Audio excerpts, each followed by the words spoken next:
Hi, magandang araw sa lahat. Ngayon tuturuan ko kayo kung paano kayo magawa ng profile sa Express Entry account. Kasi DIY lang ang ginagawa namin papunta dito sa Canada. Ngayon tuturuan ko kayo kung paano kayo magawa ng profile account sa IRCC. Ang unang gawin nyo, punta kayo sa Google. Ngayon dito tayo sa Google, i-type nyo yung Canada.ca. Yun. Ngayon, ito yung lalabas, tapos i-click nyo tong English. Ayan, dito na tayo sa site sa Canada.ca.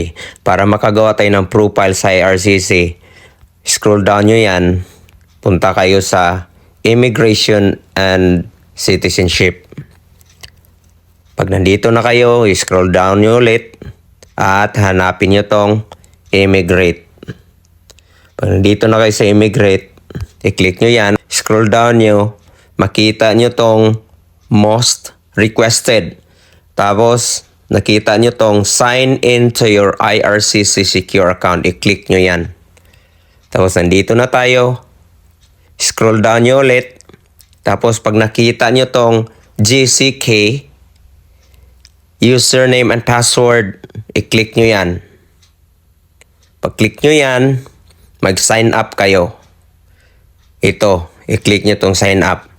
Ito yung pinakamadaling gawin nyo para makagawa kayo ng IRCC account na pang express entry.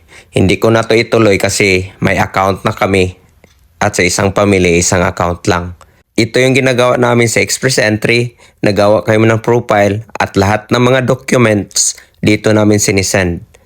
Ang gawin nyo, lahat ng mga documents nyo, i-scan nyo yan lahat kasi dito sa IRCC account, download lang kayo ng download kung anong hinihingi na mga documents.